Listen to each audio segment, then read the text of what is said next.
Lando Norris holds on to win the Hungarian Grand Prix in dramatic fashion.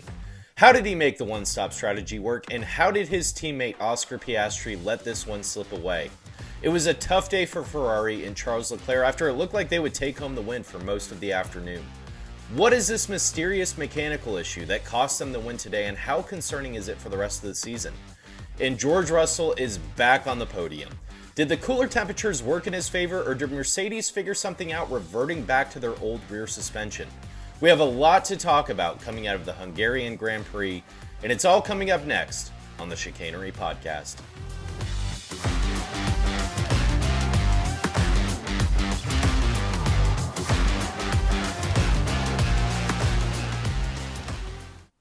Lando Norris wins a thriller in Budapest. What a treat as we head into the summer break. Easily, in my mind, the best race we've had this season.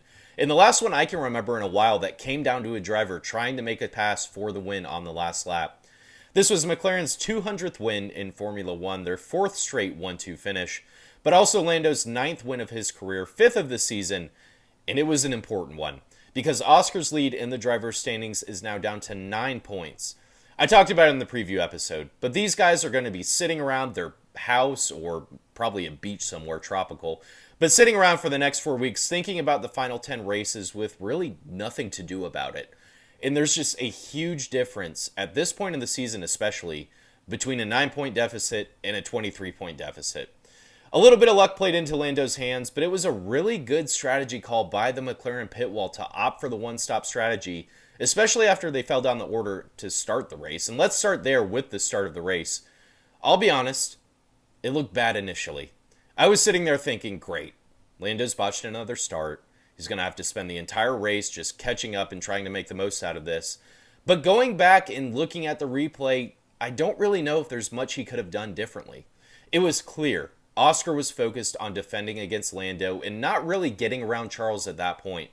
So Oscar shot up the track to defend against Lando, and that really just threw Lando's run off and slowed him down enough for not only Oscar to stay ahead, but also for George and Fernando to get ahead too. It looked like maybe Lando had a run on the inside going into turn 1 and getting into the lead, but Oscar defended against that too. Might have been a little bit towing the line with the rules and not leaving enough space, but Lando would have ended up in the grass if he went for that move. There were also comments made from the broadcast about Lando braking too early, kind of related to this moment. I don't know. Again, if Lando commits to that move on the inside, he probably ends up in the grass, probably with a broken wing in a much worse situation. So it probably was the right move for him to just play it safe right there and drop back a little bit. But at that point, things looked pretty bleak for Lando. He got around Fernando pretty quickly. He was able to catch up to George pretty quickly too, but like he and a lot of the drivers experienced, it was just so hard to get around the car in front, even when you had the faster pace. Now, a lot of that was track specific, but also just what a weird weekend for McLaren. It started and ended the way they wanted and expected, but from the final run in Q3 until the beginning of that final stint, it was like their pace completely disappeared. And they were at the same level as the Ferraris and Mercedes. I'm guessing it was a little weather related, with things warming up as the race went on, and also the track evolution playing into McLaren's favor too as the race went on. But you would have thought it would have been a lot easier for Lando to get past George, and it just, after a while, looked like that wasn't going to happen, and Lando was destined for a P4 finish. Here's where I think a little bit of luck came into play, though, and it really started with Oscar. He came into the pits first on lap 18. Charles and George both came in on lap 19 after that. It always looked like it was going to be a stretch, but teams were definitely considering the one-stop. If any of those top 3 drivers decides to stay out and go for the one-stop, that probably takes the win away from Lando. And I'm a little surprised it wasn't considered by any of them, especially for Mercedes and George Russell, who we know love going with this strategy to go for a win in an expected 2-stop race. But I think this moment was a big mistake for Oscar, and one that he'll look back on and say, I should have done that differently. Because I think he lost this race getting caught between racing against Lando and racing against Leclerc. We look at the start, and Oscar's definitely defending against Lando and almost letting Leclerc take the lead and saying, all right, go ahead, Charles. I'll deal with you later. But Oscar coming into the pits first on lap 18 tells you he's focused on Charles in trying to get the undercut to get ahead of him for the lead at that point. He's not worried about Lando Because if he was, he would have radioed in like he did at the end of the race and said, hey guys, all I care about is Lando. What's the gap? And they would have told him 5 seconds, and the call would have been, all right, I've got enough of a cushion. Go ahead and pit Lando. I'll come in after him. And then Oscar has Lando covered and knows they're on the same strategy. So when he came on at the end of the race on the radio saying, where's Lando? All I care about is Lando. My race is with Lando. I'm sitting there on the couch thinking, well, you should have thought about that on lap 18, Oscar. It's too late now. For Lando's side of things, I don't know if they were really banking on a one stop, and it really was a spur of the moment, hey, what have we got to lose decision. It was a little hard to tell from the broadcast because we heard the radio messages about Lando's tires being gone and coming in 5 laps earlier. And when he didn't, you thought, okay, I guess that was a dummy call by McLaren to get Mercedes to pit George and just get him out of the way. But I went back and listened to Lando's radio during those few laps leading up to the pit stops. As soon as George got out of the way, there's a message from Will Joseph to Lando saying, okay, clear air, let's go. And then Lando does a lap, says that's the best he can do, and Will tells them it's good enough. So it seemed to me like they were just working through this decision in this moment to see if they had the tires to make a one-stop work. And like Lando said on the radio, what did they have to lose at that point? It was either go with the 2-stop and probably just accept P4 or roll the dice. And the worst result is probably still a P4, but the best result is the result we saw today with Lando on the top step. So all of this unfolds with Lando staying out until lap 31. He falls back behind Oscar once he pits, but he's obviously catching back up to him with the better tires. And Oscar's caught in between this decision of, can I make a one-stop work and still keep Lando behind, or do I have to come in a second time? But then Leclerc comes in for a second stop on lap 40. George comes in on lap 43. And Oscar's still out there, and you really don't know which way he's going to go. But he ends up coming in for his second stop on lap 45. Hindsight's always 20/20 in these moments. And this one, to me, isn't as bad as the decision to pit on lap 18. But this is probably another moment that Oscar's going to look back on and say, maybe I should have stayed out and tried to make the one-stop work. Because, yeah, Lando would have caught him on faster tires. But we had the opposite to end this race with Oscar closing the gap to Lando with a 14-lap tire offset, and Oscar still couldn't get around Lando. If Oscar stays out and goes for the one-stop, he would have had a 13-lap tire offset to Lando. It would have definitely been possible for Oscar to fend off Lando as long as he avoided any punctures. But thanks to this tire offset and the 2 different strategies, we got such a thrilling end to this race. I really thought Oscar was going to get around Lando in those final 5 laps. But the track here, again, just makes it so difficult. You always have the dirty air aspect, no matter where we are. But with all of the quick corners, it's so hard to follow the car in front.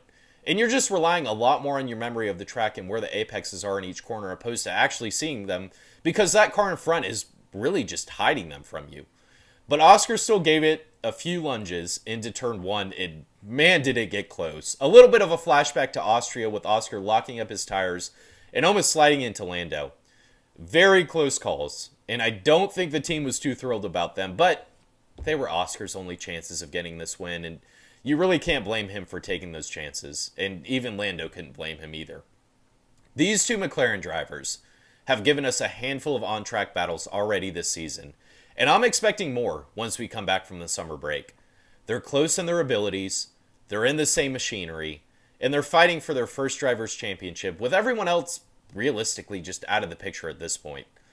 This championship fight is really turning into a special one, and one that we'll probably remember for years to come. What a disappointing Sunday for Ferrari. The weekend started with just an absolute high on Saturday, with Charles Leclerc taking a surprising pole. I mean, no one saw this coming after the practice sessions in the first 2 rounds of qualifying. The McLaren drivers blamed it on the wind, but I don't know. Charles had to deal with that same wind change too, and he was able to improve his time in Q3, so maybe an explanation for both of those McLaren drivers struggling, but still, Charles was able to figure it out. But even after that incredible Saturday performance, you still thought, there's no way Ferrari can keep either of the McLarens behind for an entire race. But up until lap 40, when Charles came in for his second stop, that's what was happening. We know it's hard to pass here. Again, we know it's hard to follow in dirty air, but Oscar could barely keep up with Charles for really the first half of this race. It was shocking to see this kind of pace from Ferrari. But then Charles comes in for a second stop, and it all falls apart. It was evident, even more as the race was going on, that there was just some sort of mechanical problem with his car. And we did get this confirmation after the race that there was an issue with the chassis. Just such an unfortunate break for Leclerc. It really looked like he and Ferrari were well on their way for their first victory of the season, and it was just snatched away from them. Charles won't want to hear this, but to make the blow a little easier, the win still might have been out of the question even if the chassis issue never happened.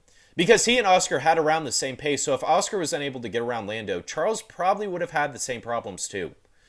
I don't really blame him for not going for the one stop, because at that point, when the stops happened, his race is with Oscar. And Oscar came in first, so he needed to come in to cover that off.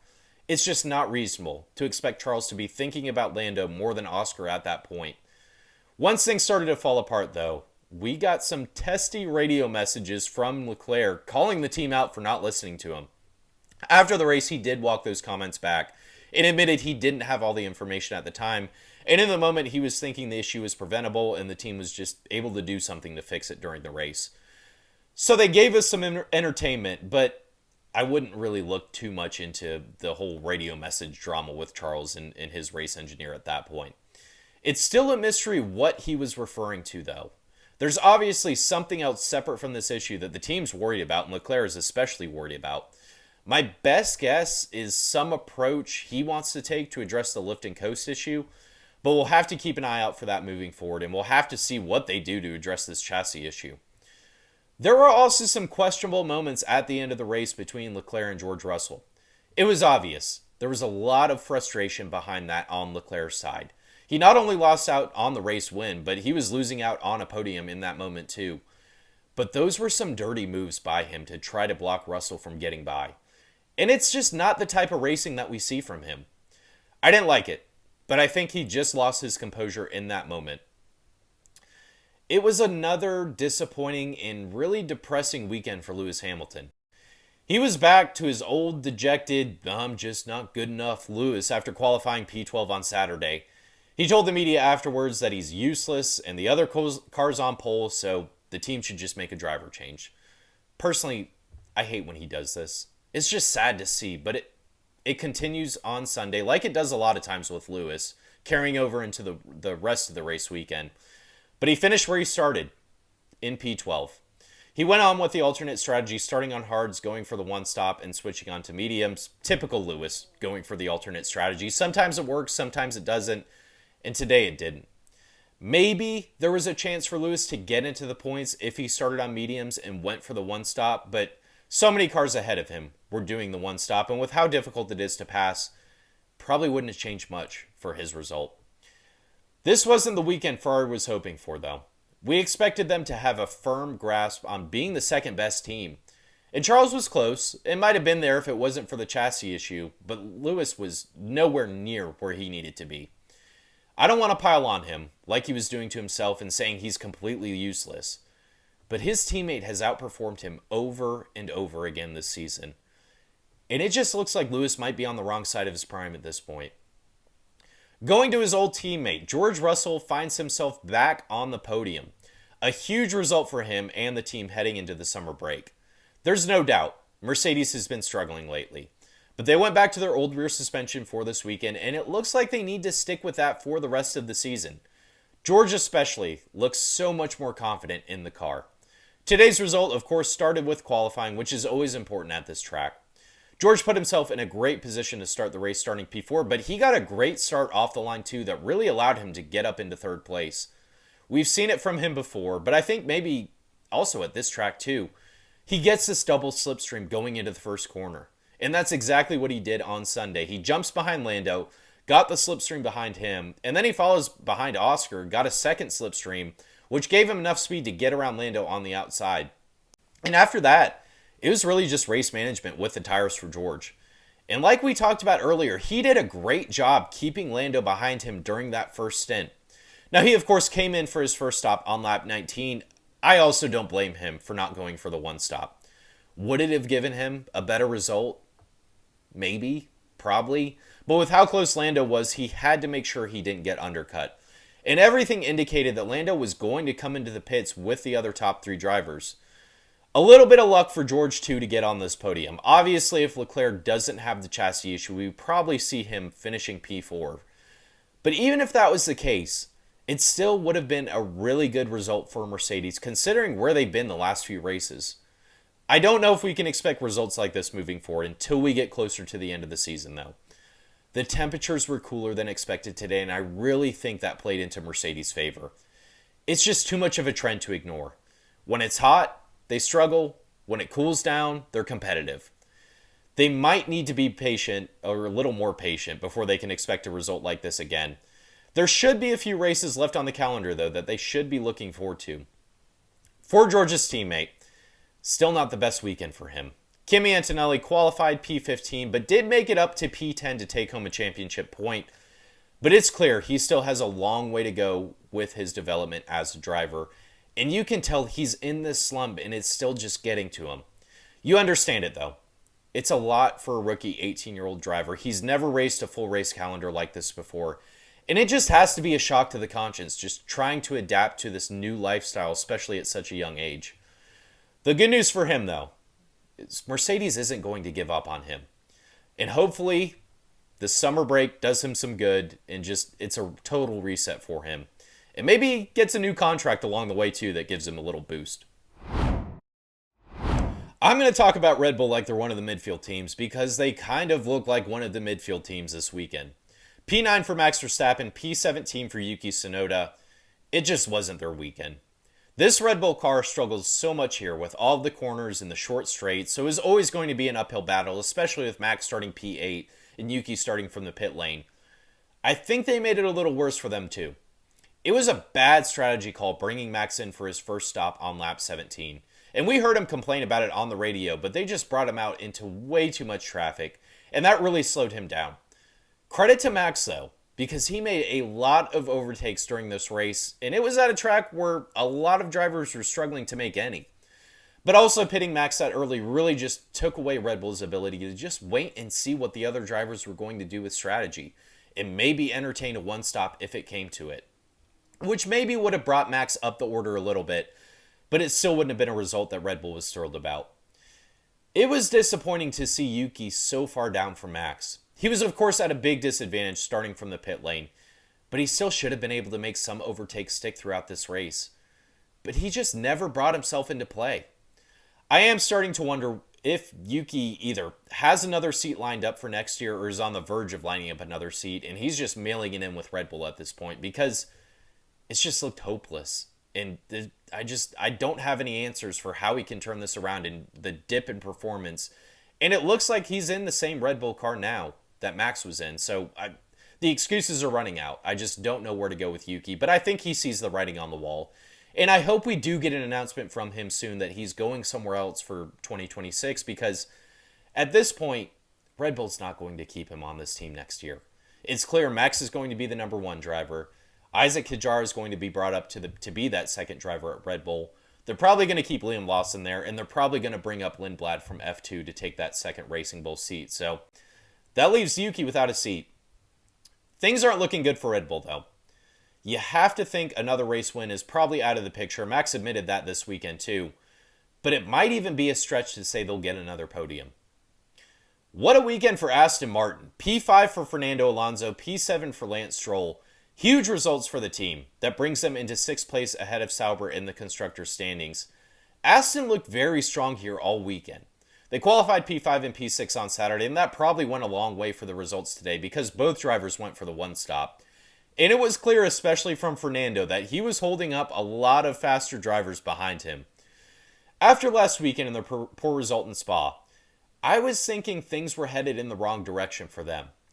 But one thing I missed before recording last weekend's recap episode, hand up, Aston Martin had a logistical error that led to them bringing the wrong floor to that Grand Prix.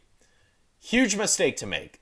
Pretty embarrassing mistake to make too, but one that explains the dip in performance that we saw last weekend, and it makes even more sense now after we saw how strong they looked here this weekend. There's still 18 points to Williams in 5th, but Aston Martin can definitely close that gap with how they've been performing lately. It's going to be a tight race for the best of the rest in these final 10 races, but you have to like Aston's chances to come out on top. A mixed bag day for Sauber and their two drivers, but still a day the team will be happy about.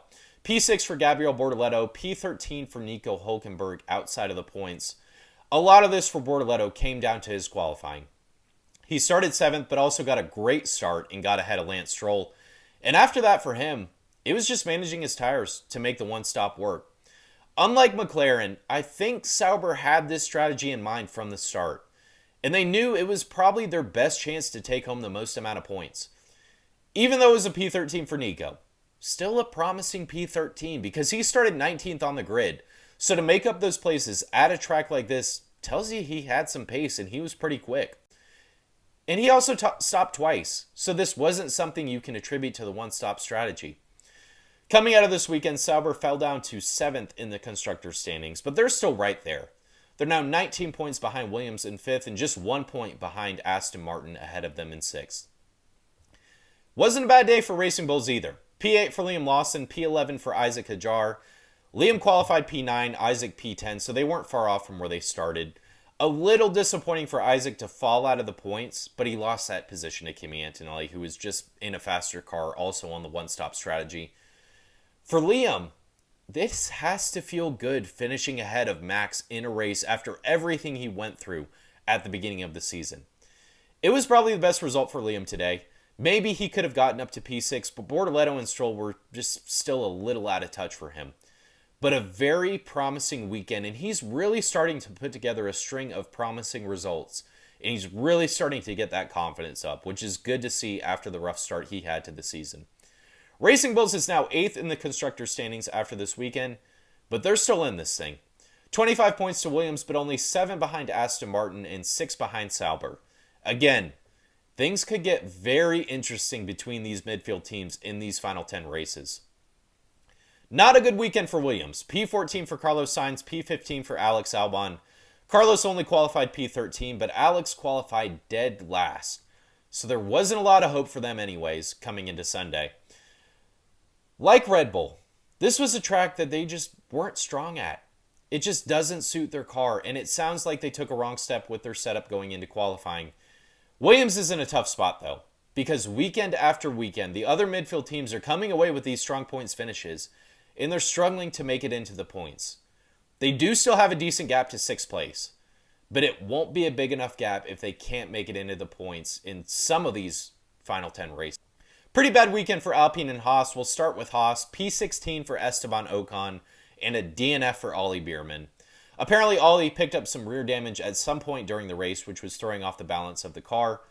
I don't know if he really needed to retire because it sounded like it might have been a situation where the team knew points were out of the picture at that point and they thought, all right, let's just save the engine components for another race. Let's not, put any extra wear on this race and on this car.